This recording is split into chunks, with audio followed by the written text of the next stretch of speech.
What is up, guys? Welcome back to the channel. Today we're going to be taking a look at two new 4K releases from Vinegar Syndrome, and that is for Freeway and Roadhouse. Stay tuned.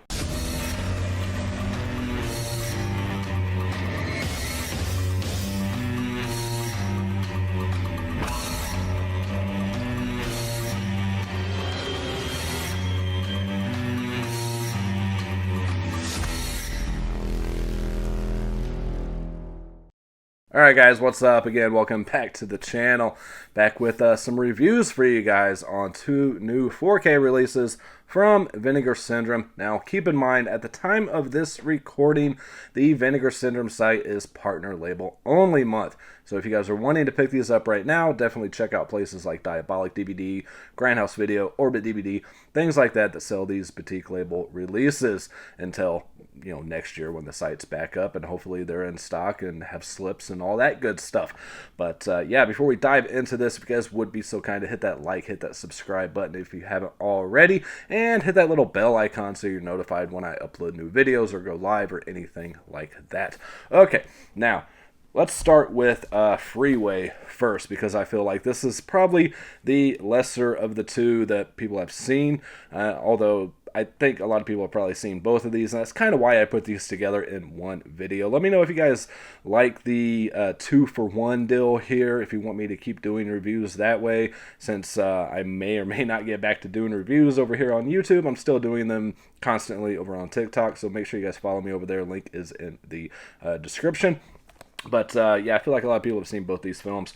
So, and with that being said too, if I show, which I probably will, scenes from these films, keep in mind those scenes are from the Blu-ray copy that came with these and not the 4K, because it just takes so long and so much space to do the 4K stuff. So anyways, which the Blu-rays look great as well.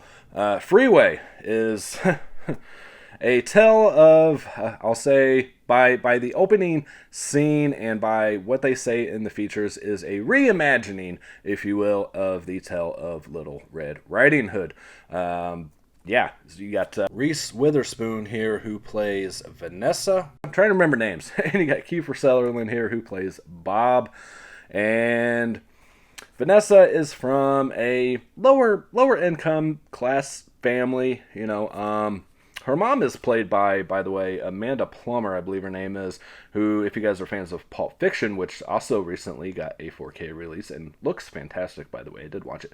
If you guys are familiar with that movie, the opening scene with the robbery of the restaurant, she plays Honey Bunny.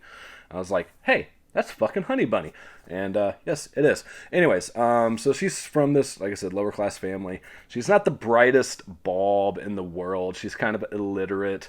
But she does have like real world skills, I'll say. And she's not a person to try to take advantage of either. She is a tough cookie, to say the least.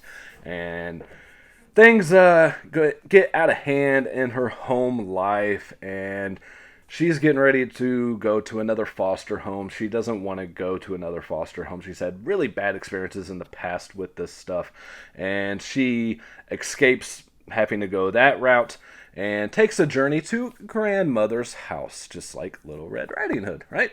On her way there, she meets this nice gentleman named Bob, played by Kiefer Sutherland. Her car breaks down. He offers to help, offers to give her a ride, even gives her a free haircut with a knife and everything. And what does she do? Well, she beats the fucking shit out of Bob. I mean, that's no way to repay someone for all the kind things this man has done for you.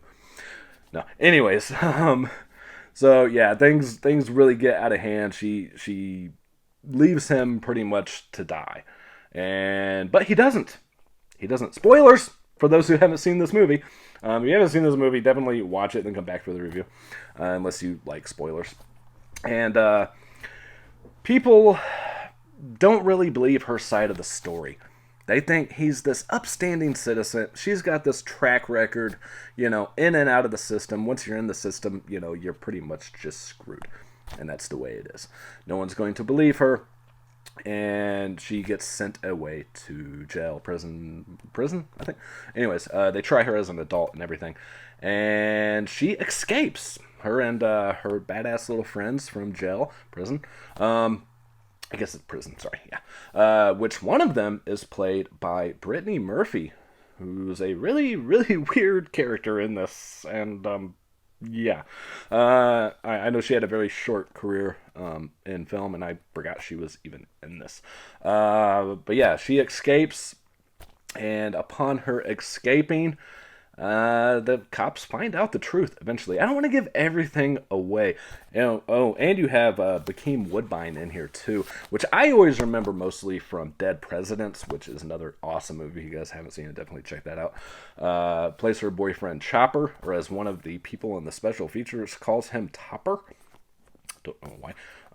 But he's not in it a whole lot. Again, I don't want to give anything away for those who haven't seen it on that part. But yeah, I mean, there's a lot of familiar faces in here. Okay, where was I with the story? So she escapes prison and everything.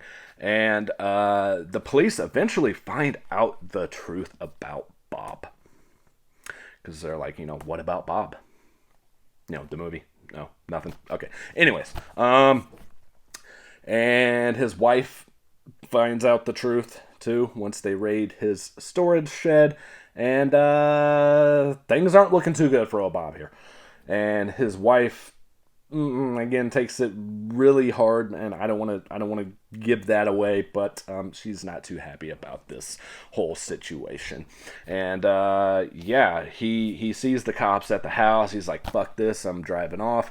And he goes after her. He finds out that she has escaped and goes after her, and makes a trip to grandmother's house, as she is looking for her grandmother as well in this trailer park. And I don't want to give the end away, but let's just say it's a satisfying ending. I felt like the very end of it could have been a little bit different. Could have had something more to it, but still a satisfying ending. And you guys can see, Kiefer's just fucked up, man. He's just a mess. Which I probably already showed in the clip, anyways. So that's the basic story of this, and it's a really good movie. I caught this a lot growing up. This is from 1996, I think. Yeah, 96. And I got this a lot as a teenager and stuff. And I remembered the basis of the movie, but I didn't remember every single thing that happened. And I wasn't familiar with some of the characters. And of course, my knowledge for film, cinema, my appreciation for it hadn't fully developed yet like it is now. And it's just a really good movie. It really is. And the packaging on this is fantastic. I love this new slipcover, the black and red color scheme there. And of course you do have your reverse cover art here, which you're probably more familiar with. Other insert here is same as the slip. Here are your 4K and your Blu-ray disc. And as far as features on here, you get a lot. I mean, yeah, that's a lot. I did watch some of these interviews, of course, and so you get the 4K disc containing the uncut feature presentation of Freeway, presented in HDR, newly restored from its 35mm camera negative, with the following sound options: original 2.0 stereo soundtrack, brand new commentary track with writer-director Matthew Bright, moderated by special features producer Brad Henderson, and archival commentary track with writer-director Matthew Bright. Also included is a Blu-ray disc, which contains everything on the 4K, plus the following features: Vulgarity is Timeless, which runs 31 minutes. It's a brand new interview with writer-director Matthew Bright. And then you get Producing Freeway, which runs 18 minutes, a brand new interview with producer Brad Wyman. You get Changing Lanes, which runs 17 minutes, a brand new interview with editor Macy Hoy. I believe that's the one where they call him Topper. And, where was I? Producing 18 minutes interview, Changing Lanes. Okay, and then you get To Catch a Predator, which runs 11 minutes, a brand new interview with actor Wolfgang Bodison. And then you get You're Under Arrest, which runs 12 minutes, a brand new interview with actor Robert Peters.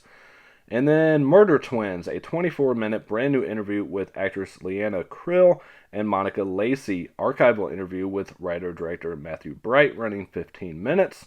archival interview with actress Amanda Plummer, a whole 3 minutes, and archival interview with composer Danny Elfman, running 5 minutes. Archival interview with executive producer Oliver Stone, which runs 8 minutes.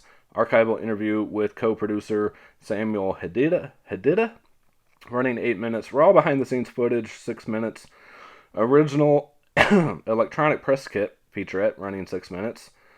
On-set soundbite interviews, running 8 minutes. Original video trailer, alternate scenes from the R-rated cut, reverse sleeve cover art, and the English subtitles. This is, of course, region free on the 4K and region A on the Blu-ray, 1996, 104 minutes, and the 185 ratio. Now, watching some of these features with the director, it said on here that the score was from Danny Elfman, and he did that for basically free on this. He didn't have a whole lot of money making this film, and Oliver Stone really wanted this film to be made as well, which was pretty interesting. I believe this was his directorial debut for Matthew Bright. I could be mistaken on that, not 100% sure. But yeah, the transfer looks absolutely amazing. I don't have anything to compare this to. I thought I had this on DVD if I do it somewhere in a box in the garage, and I really don't feel like digging for it, so I didn't have any basis for comparison. But it looks absolutely fantastic. The audio is absolutely fantastic as well. All around, this is just a great release. Tons of features. Love the slipcover. I love the movie. I have zero complaints with this release whatsoever, and it's absolutely amazing. So definitely grab this if you guys are fans of this film, or if you haven't seen it and it sounds interesting and you set through spoilers, definitely pick this up. All right, now let's move on to Roadhouse. It's fucking Roadhouse, guys. I mean, it's Patrick Swayze, who plays Dalton, who's a bar bouncer. He gets a job at the Double Deuce, which is a rough and tough place, man. And you get your bad guy in here. I forget everyone else's fucking name in this movie. I do apologize. I'm terrible with names. I'm surprised I remembered Vanessa and Bob from that, and I remember Dalton. You get Sam Elliott in here as well. And, Sam Elliott just steals the show once he appears. I forgot how long it takes for his character to appear and how little amount of time he's actually in this movie. But his presence in this movie is just absolutely fantastic. He's such a badass. But Patrick Swayze is a badass too. You got your bad guy. What's his name? Fuck, I don't even remember his name. Trying to run things, trying to get people to do things his way. And Patrick Swayze is like, fuck you, man. I ain't doing it. Everyone just does what this guy says. Dalton here takes no shit. I'll call him by his name in there since I remember that one. He's not going to be yes man to this guy. This guy's got his henchman, the one who always just bleeds all the time, I guess, and is just a real wussy. But and then you get Chubby in here. I forget his name. Polar bear fell on me. That guy. It's just a good movie. I mean, it's cheesy as hell, yes, but it's just so good. It really embodies like that time in America and everything. The action, the set pieces, the dialogue, everything just embodies that time period, and I just love this movie. It's got to be the number one Patrick Swayze movie of all time. Has to be, that and probably Ghost. But yeah, the artwork on here is incredible. The packaging is just amazing. I mean, these Vinegar Syndrome Ultra releases are just absolutely fantastic. So anyway, back to the story. You got some love interest in here too. With what's her name is who he meets once towards the beginning of the movie after he's in a fight there. Sam Elliott, blah blah. Anyways, trying to find names here. Oh, the Jeff Healey band too. The blind guitar player, Jeff Healey, absolutely incredible. I love the music in this movie. It just really adds to it, and it's a character of its own within this. Let's see. Kelly Lynch. I was way off. Kelly Lynch plays the love interest as Doc, and she wants him to be kind of a good boy, and he's just like, screw you. They're messing with my friends. Payback, man, payback. Here's the inside of this. And, of course, towards the latter part of the film, he really fights back against the bad guy of the movie and his henchmen and everything. And it's just a good movie. He does have, like, one main nemesis in this with the henchmen. And I always remember that fight scene towards the end of the movie. Not the end fight scene, but the one before that, where it's the nighttime scene by the water, and them two are going at it. And watching it this time though, it'd been a while since I've seen this. When he says the line of something of the nature of, "I used to fuck guys like you in prison," is that something to really brag about? I'm just curious. What do you guys think? I don't know. But I love that fight scene, and it looks amazing. The nighttime scenes look great. The neon in this movie looks absolutely fantastic as well. Here's the booklet. It really, really pops in this. This is a nice booklet. But this compared to this blows this out of the fucking water. I don't remember if I watched the Shout Select release, to be honest. But I put this in after watching the Vinegar Syndrome release, and I'm like, no. The opening scene, even outside of the bar, with the neon and the reflections of the water puddles on the ground, everything just pops so much in the Vinegar Syndrome release, and this is very, very dull in the Shout Select release. The Shout Select release looks okay. I kind of jokingly said on my TikTok review, if you guys are just casual moviegoers and you like video streaming quality is fine with you, like Netflix and Prime and stuff is your cup of tea, just grab the Shout Select release. It's a lot cheaper. You can get it for like $10.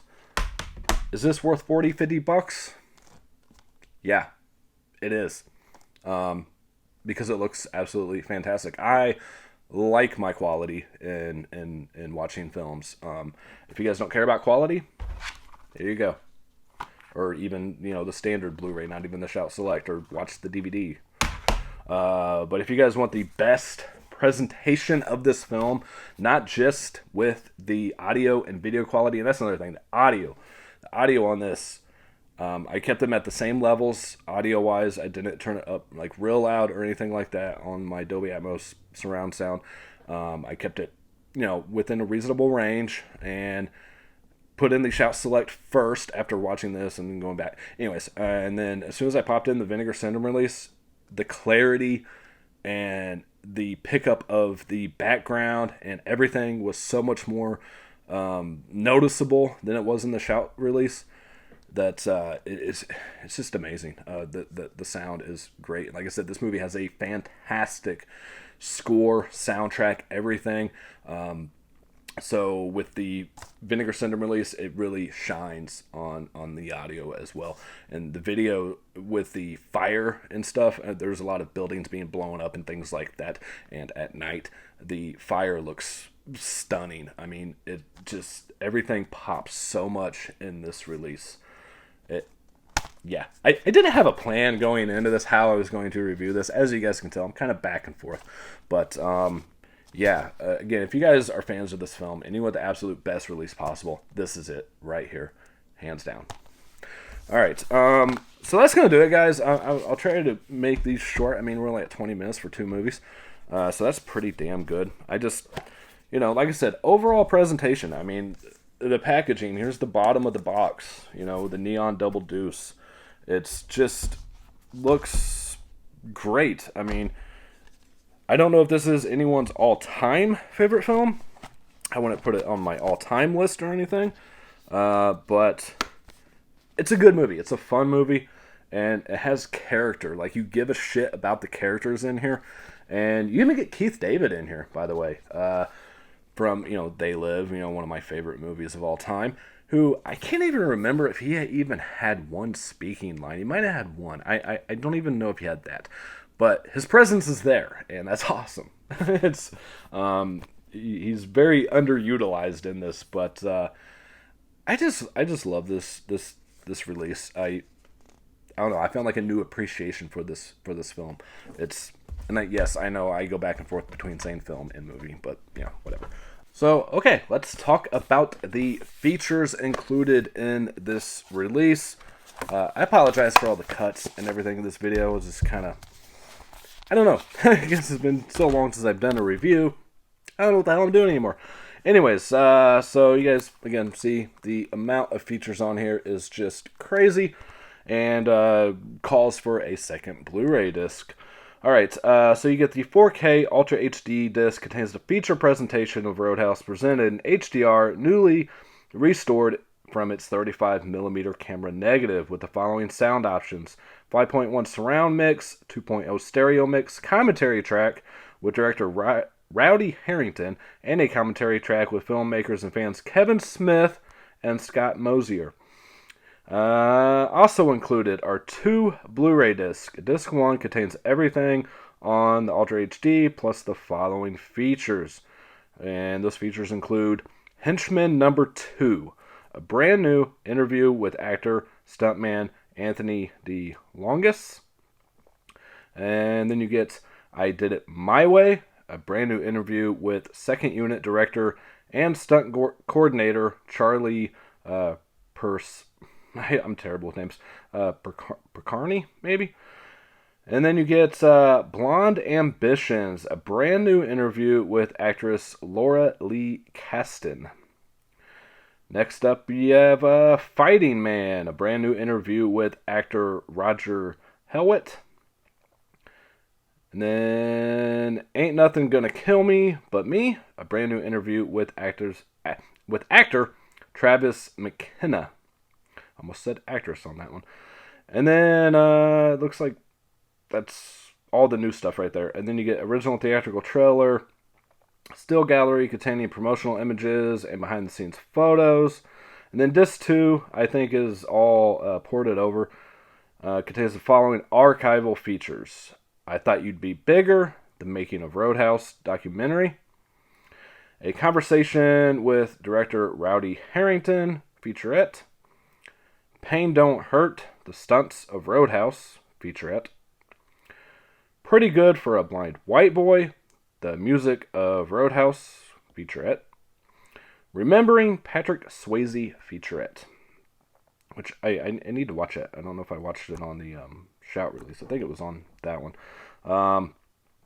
Anyways, and then you get On the Roadhouse featurette, What Would Dalton Do featurette, Patrick Swayze Profile featurette, inside cover artwork, and of course English subtitles. This is in the 2:35 ratio, which is kind of odd. 1989, 114 minutes. Yeah, so that's the features. That's a ton of features. But yeah, these are 2 definite must-haves in my opinion from Vinegar Syndrome, Freeway, Roadhouse. Pick these up if you guys can. They're just great additions all around. So again, in any scenes I showed during these reviews are from the Blu-ray releases. Maybe I'll eventually get around to doing 4K, but let's face it, a lot of you guys are watching this on your phone or something, and I don't think you're even going to get full 4K resolution off of it. Maybe you do, maybe you don't. I don't know. So is it worth it? I don't know. But yeah. All right, that's going to do it for this video because I'm out of breath. So yeah, as always, guys, peace, love, happiness to all of you. And if I don't see you guys again before the holidays, have a great holiday, Christmas, things like that. I'm sure I will, though. I'll be back on here to do a live stream and digital giveaway. That is my plan, anyways. I'm trying to get as many digital codes as possible. Yeah. Alright, I already said the outro, so I don't know what to say now. I guess don't forget to subscribe.